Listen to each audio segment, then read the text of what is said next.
Assalamualaikum warahmatullahi wabarakatuh. Perkenalkan, nama saya Ayu Mega Lestari dengan NIM 1124108821. Di sini saya mau membuat video tentang pendapat dan komentar saya pada sebuah artikel. Baik, di sini saya mau memberi pendapat dan komentar pada satu artikel yang berjudul Teori Organisasi, Relevansi, dan Aplikasi karya Dr. Andreas Budi Raharjo. Bayangkan sebuah organisasi bukan hanya sekumpulan meja kerja, bukan hanya target penjualan atau laporan keuangan yang tebal, tapi sesuatu yang hidup, bergerak, merespon, dan bertransformasi.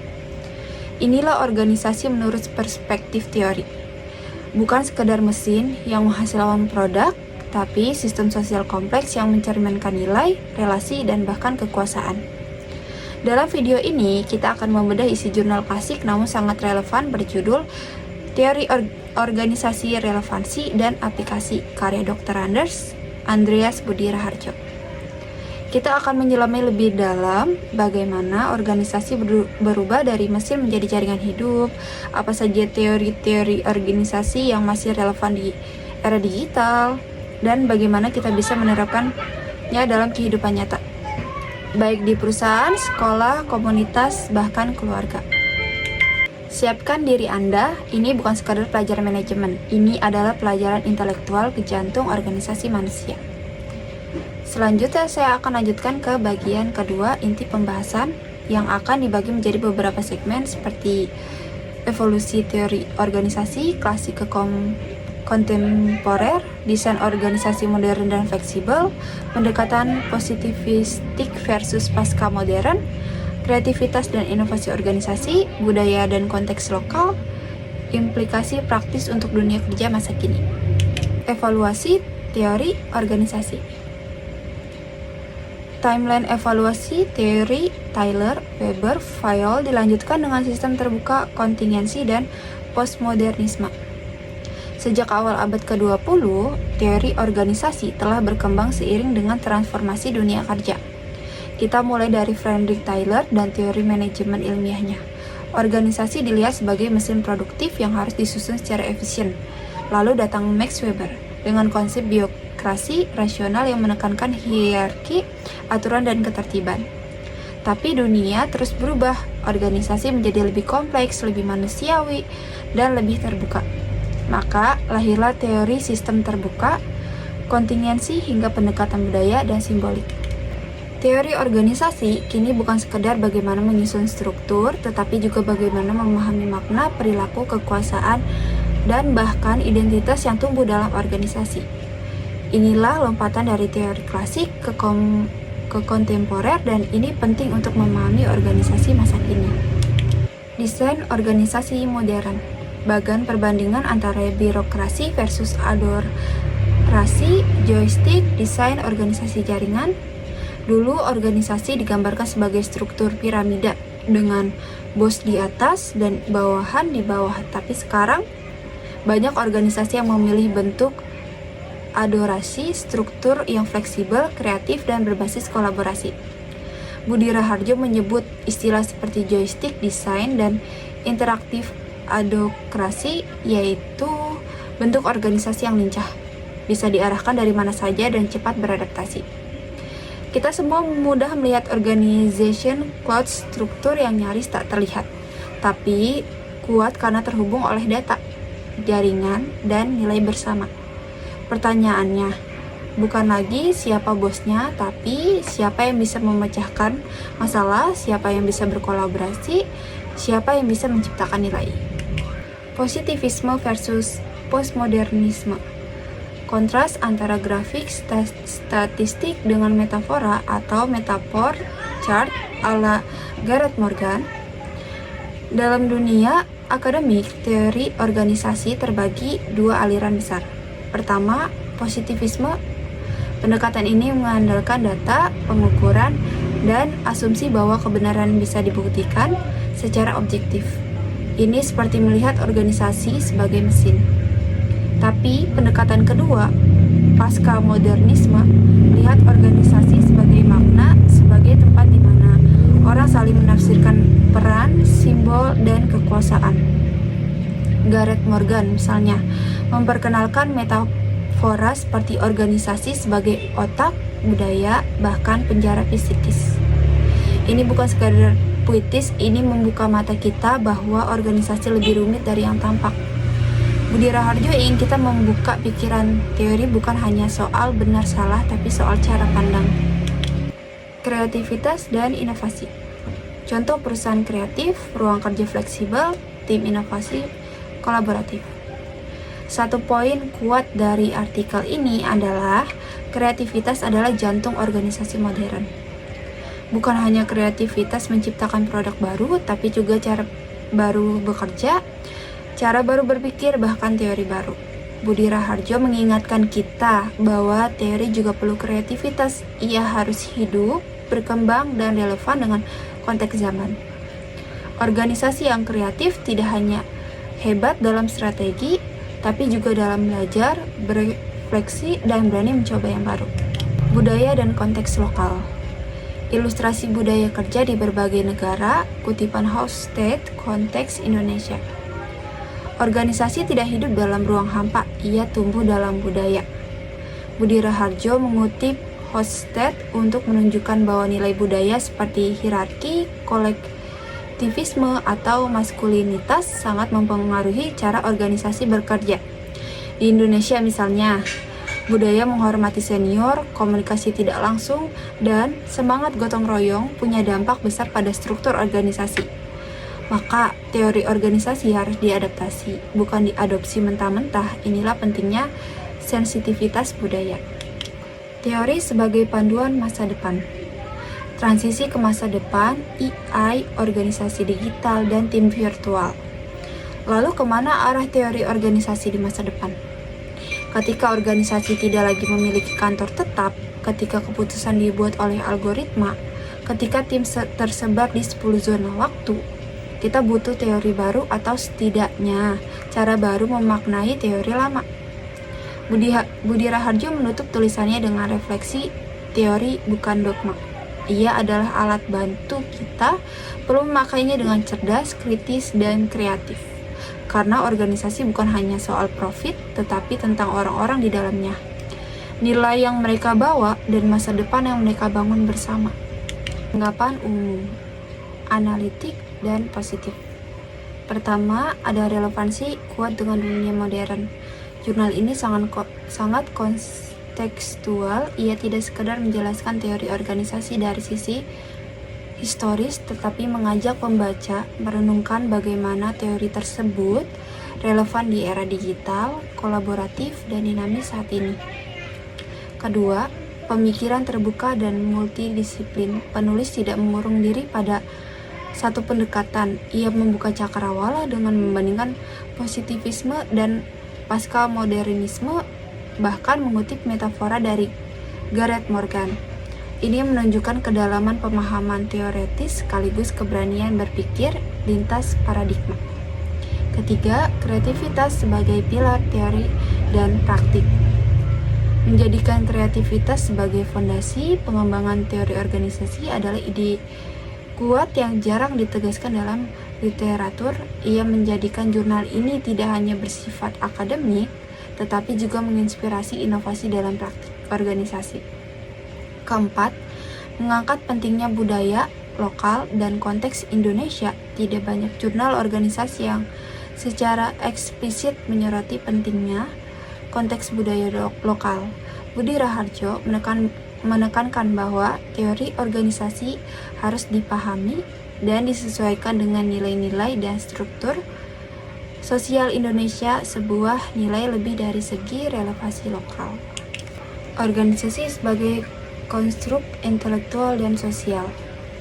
Teori organisasi bukan sekedar alat analisis struktural.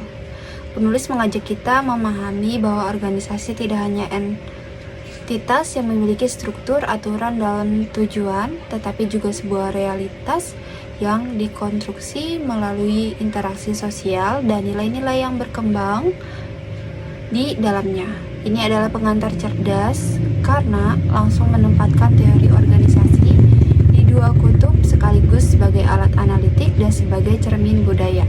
Relevansi lintas waktu. Artikel ini berhasil menjelaskan bahwa teori organisasi bersifat dinamis. Ia tumbuh, mengalami kritik, direvisi, bahkan direformasi mengikuti arus zaman. Pendekatan ini penting karena terlalu banyak teori organisasi yang dibekukan dalam kerangka konservatif. Teori organisasi sebagai lanskap pengetahuan yang terbuka. Teori sebagai ekosistem bukan silo, penulis tidak memperlakukan teori sebagai produk final.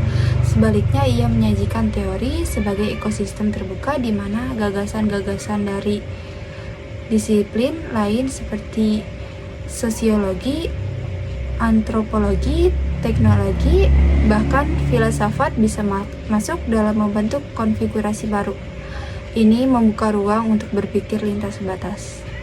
Hubungan teori dengan praktik. Budi Raharjo menekankan bahwa teori organisasi bukan semata produk akademik, tapi juga peta jalan strategis untuk praktik manajerial. Dengan kata lain, teori tidak boleh terputus dari realitas organisasi dan tuntutan perubahan zaman. Konfigurasi desain organisasi dari mesin ke simfoni. Kritik terhadap struktur klasik. Artikel ini sangat tajam dalam mengkritik mesin birokrasi. Struktur ini dinilai tak lagi relevan dalam lingkungan bisnis yang ditandai oleh disrupsi, kecepatan, dan kompleksitas. Kritik ini sejalan dengan fenomena nyata bahwa banyak organisasi birokratis kini tertinggal secara inovatif. Evaluasi ke arah desain fleksibel. Desain seperti joystick design, interaktif adorasi, dan organization cloud menggambarkan desain baru yang berbasis fleksibilitas jaringan dan improvisasi. Ini adalah cermin dari dunia kerja modern yang lebih bersifat kolaboratif, hybrid, dan cair. Meta organization, paradigma baru, organisasi digital. Artikel ini membahas bentuk organisasi yang tak lagi berstruktur hierarkis, melainkan bersifat modular dalam jaringan. Seperti yang terlihat dalam perusahaan teknologi, startup, bahkan komunitas open source, ini adalah bentuk organisasi masa depan. Teori organisasi sebagai dialog antar paradigma. Pendekatan positivistik, kekuatan dan keterbatasan. Positivisme menjumbang presisi, kuantifikasi, dan kemampuan generalisasi, namun ia gagal menangkap makna, nilai, dan dinamika kekuasaan. Budi Raharjo secara halus mengajak pembaca menyadari bahwa kebenaran tak melulu dapat diukur tapi juga dipahami. Pasca modernisme, teori sebagai narasi dan makna. Metafora organisasi ala Gareth Morgan memberikan alternatif cara memahami organisasi bukan sebagai sistem mekanistik, tetapi sebagai makhluk hidup, otak, bahkan budaya. Ini bukan hanya pendekatan analitis, tapi cara berpikir baru tentang realitas. Kreativitas dan inovasi. Organisasi sebagai proses evaluasi. Kreativitas sebagai jantung teori dan praktik organisasi. Kreativitas bukan hanya pembeda dalam pasar, tapi juga dalam menciptakan teori baru. Budi Raharjo menekankan bahwa teori organisasi yang kaku akan mati, yang bertahan adalah teori yang lentur, yang bisa berkembang melalui pembaruan ide dengan refleksi kontekstual. Knowledge management sebagai penopang inovasi berkelanjutan. Organisasi yang mampu memelihara kreativitas dan manajemen pengetahuan adalah organisasi yang akan berkembang. Ini sejalan dengan gagasan learning organization oleh Senge yang sayangnya tidak dibahas langsung tapi relevan sebagai pengayaan. Budaya organisasi dan perspektif global. Organisasi sebagai produk budaya. Budi Raharjo menyentuh pentingnya pendekatan lintas budaya melalui Hofstede, dimensi sebagai power distance, dan individualisme versus kolektivisme. menunjukkan bahwa organisasi tak bisa dilepaskan dari konteks sosial budaya tempat ia tumbuh. Organisasi di Jepang akan berbeda dengan di Amerika atau di Indonesia. Perluasan wawasan kebudaya, simbolik, dan diskursif. Meski artikel belum mengeksplorasi teori seperti sensei making atau institusionalogis, semangat Budi Raharjo sejalan dengan pendekatan ini. Ia mengajak kita tidak hanya mengelola organisasi, tapi juga membaca makna yang hidup di dalamnya.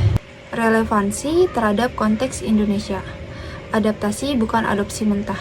Artikel ini menggarisbawahi bahwa teori organisasi yang dikembangkan di dunia Barat tidak bisa diimpor secara buta. Ia harus dikontekstualisasikan. Ini penting dalam kerangka pembangunan kapasitas organisasi lokal yang khas Indonesia, gotong royong, hierarki sosial, dan budaya komunikasi tak langsung. Kesenjangan antara teori dan praktik di lapangan. Budi Raharjo secara implisit mengkritik kesenjangan antara dua akademi dan dunia nyata organisasi. Banyak pemimpin organisasi tidak memahami teori dan sebaliknya. Akademisi sering gagal mengaplikasikan teorinya ke lapangan secara membumi. Integritas, kolaborasi, dan arah masa depan. Integrasi lintas disiplin sebagai jalan masa depan. Teori organisasi harus menyatu dengan psikolog, teknologi, antropologi, bahkan sistem. Organisasi masa depan adalah sistem adaptif kompleks yang memerlukan pemahaman multidisiplin. EA, data besar, dan organisasi algoritmis. Meskipun belum dibahas, artikel ini relevan jika ditarik ke arah masa depan. Organisasi yang dipimpin oleh algoritma dikelola oleh kecerdasan buatan dan diukur oleh data. Teori organisasi perlu berevolusi agar tetap relevan di era robotika dan otomatisasi. Kekuatan artikel dan kelemahannya. Kekuatannya itu kayak teori, referensi kuat, dan narasi runtut. Menjebatani pendekatan klasik dan modern, relevan secara kontekstual dan aplikatif. Kelemahannya minim ilustrasi empiris atau studi kasus konkret, tidak memasukkan dinamika digitalisasi dan transformasi digital secara eksplisit. Bahasa cukup akademis, perlu adaptasi agar ramah bagi pembaca awam. Teori sebagai panduan bukan dogma. Budi Raharjo menutup dengan sangat bijak. Teori adalah alat bantu, bukan hukum yang kaku. Ia harus dipilih, dipadukan, dan dipertimbangkan sesuai kebutuhan organisasi. Kesadaran ini mengajarkan bahwa memahami teori organisasi adalah tentang memanusiakan sistem, bukan hanya menjadikannya lebih efisien, tapi juga lebih bermakna. Baik, rekap visual dari perjalanan pembahasan dari struktur klasik, fleksibilitas, hingga pemikiran pasca modern. Akhiri dengan visual wajah-wajah kolaboratif dalam organisasi nyata. Kita telah menyusuri sebuah perjalanan pemikiran dari biokrasi ke adokrasi, dari positivisme ke metafora, dari mesin ke makna. Teori organisasi bukan hanya milik kampus atau konsultan, ia milik kita semua. Pemimpin, guru, pengusaha, bahkan anggota komunitas kecil. Karena di balik setiap organisasi ada manusia, ada cerita, ada nilai. Dan saat kita memahami teori, kita bisa memulai melihat organisasi sebagai proses hidup, bukan sekedar struktur mati. Budi Raharjo tidak hanya menulis artikel, ia meletakkan cermin supaya kita bisa bertanya, apakah organisasi kita sudah manusiawi? Apakah kita cukup lentur dalam menghadapi perubahan? Apakah kita siap menulis teori kita sendiri melalui praktik yang reflektif dan bermakna? Maka, jangan hanya bekerja dalam organisasi, pahamilah ia. Karena saat kita memahami organisasi, kita sedang memahami masyarakat, budaya, bahkan diri kita sendiri. Baik, sekian video penjelasan, pendapat, dan komentar yang saya bisa sampaikan. Kurang lebihnya saya mohon maaf, atau ada kata-kata yang kurang berkenan, saya juga minta maaf. Sekian, terima kasih. Wassalamualaikum warahmatullahi wabarakatuh.